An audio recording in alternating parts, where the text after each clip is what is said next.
नमस्कार। आप देख रहे हैं लोक भाषा।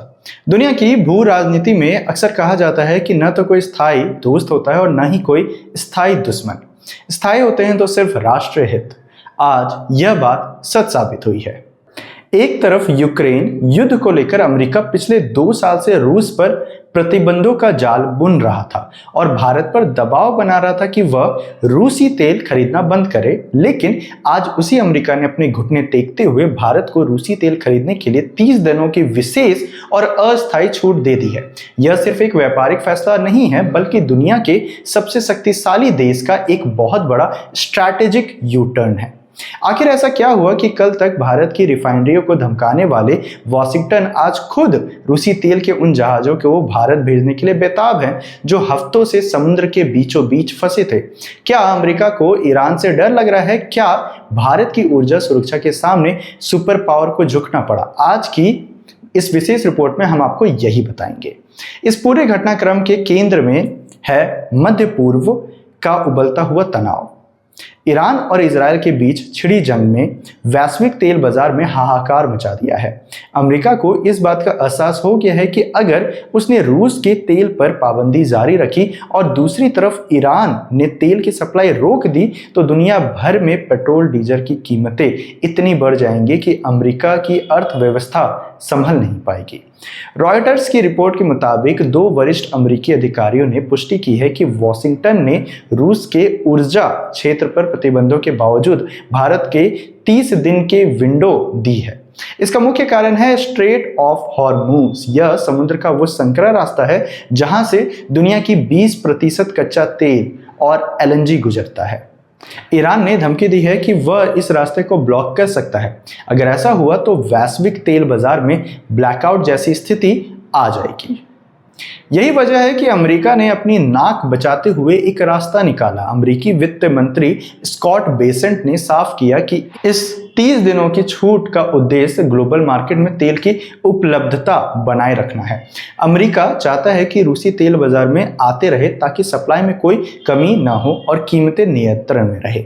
अब बात करते हैं भारत की। भारत के लिए यह खबर किसी संजीवनी से कम नहीं है। भारत दुनिया का तीसरा सबसे बड़ा तेल उपभोक्ता है और अपनी जरूरत का 88% कच्चा तेल विदेशों से मांगता है। भारत की सबसे बड़ी कमजोरी यह है कि हमारे पास इमरजेंसी के लिए सिर्फ 25 दिनों का कच्चा तेल स्टॉक है। हमारी रिफाइनरियों को मिलने वाला 40% तेल उसी हॉर्मुज के रास्ते से आता है जहां आज ईरान और इजरायल की मिसाइलें गरज रही है। अगर वह सप्लाई बाधित हुई तो भारत के पास विकल्प क्या है? विकल्प है रूस। 2022 में रूस यूक्रेन युद्ध शुरू होने के बाद भारत ने अमेरिका की परवाह किए बिना रूस से सस्ता तेल खरीदना शुरू किया था। भारत ने दुनिया को साफ संदेश दिया था कि उसकी एनर्जी सिक्योरिटी उसकी पहली प्राथमिकता है। लेकिन पिछले 2 महीनों में अमेरिकी प्रतिबंधों के कारण भारतीय रिफाइनरियों ने रूसी तेल खरीदना कम कर दिया था क्योंकि जहाज़ों को बीमा और भुगतान में दिक्कत आ रही थी। अब इस 30 दिनों की छूट ने उस बाधा को खत्म कर दिया है। जैसे ही अमेरिका की ओर से हरी झंडी मिली, भारत की दिग्गज तेल कंपनियां Indian oil, Bharat petroleum, Hindustan petroleum और मैंगलोर रिफाइनरी एक्शन मोड में आ गई है। सूत्रों के अनुसार भारतीय सरकारी रिफाइनरियों ने बिना समय गंवाए ट्रेडर्स के साथ 2 करोड़ बैरल रूसी तेल के सौदे पक्के कर लिए हैं। मजे की बात यह है कि अब भारतीय कंपनियां सिर्फ डिस्काउंट के पीछे नहीं भाग रही, बल्कि उनका ध्यान तेल की उपलब्धता पर है। एक ट्रेडर ने यहां तक कहा कि मार्केट में तेल के मॉलिक्यूल्स मिलना मुश्किल हो रहा है, इसलिए जो मिल रहा है उसे तुरंत हासिल करना जरूरी है। रिलायंस इंडस्ट्रीज जैसी निजी कंपनियां भी इस दौड़ में शामिल है। HPCL और MRPL, जिन्होंने नवंबर से रूसी तेल की एक भी बूंद नहीं खरीदी थी, अब अपनी रिफाइनरियों को रूसी यूराल्स क्रूड से भरने के लिए तैयार है। यह दिखाता है कि भारत ने किसी तरह से संकट के समय में अपनी सप्लाई चेन्स को डाइवर्सिफाई कर लिया है। अमेरिका के उप विदेश मंत्री क्रिस्टोफर लैंडो ने हाल ही में रायसीना डायलॉग में एक बड़ी बात कही। उन्होंने कहा कि अमेरिका भारत की अल्पकालिक और दीर्घकालिक ऊर्जा जरूरतों के लिए उसके साथ मिलकर काम करेगा। यहाँ एक और बड़ा खेल छिपा है। भारत और अमेरिका के बीच एक अंतरिम व्यापार समझौता लगभग अंतिम चरण में है। अमेरिका भारत को एक वैकल्पिक तेल आपूर्तिकर्ता के रूप में खुद को पेश कर रहा है, लेकिन हकीकत यह है कि फिलहाल वह रूस के विकल्प के रूप में खड़ा नहीं हो सकता है। इसलिए उसने भारत को रूसी तेल खरीदने की अस्थायी इजाजत दी है ताकि भारत की अर्थव्यवस्था स्थिर रहे और अमेरिका के साथ उसके व्यापारिक संबंध और मजबूत हो।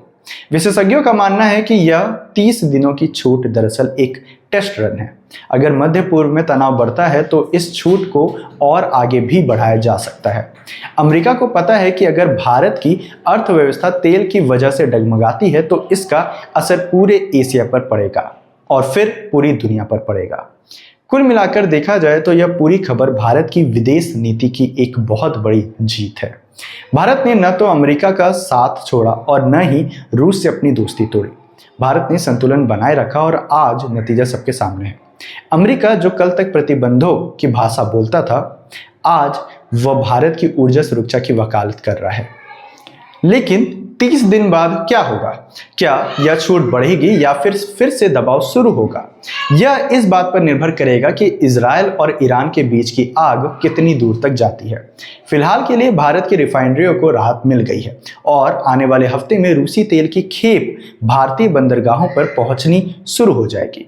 इस पूरी भू राजनीतिक हलचल पर आपकी क्या राय है? क्या आपको लगता है कि भारत ने अमेरिका को अपनी शर्तों पर झुकने के लिए मजबूर कर दिया है? कमेंट बॉक्स में हमें जरूर बताएं। अगर आपको यह विश्लेषण पसंद आया हो तो वीडियो को लाइक करें, लोक भाषा को सब्सक्राइब करें और इस खबर को ज्यादा से ज्यादा शेयर करें। मैं था अभिनव, जोहार, धन्यवाद।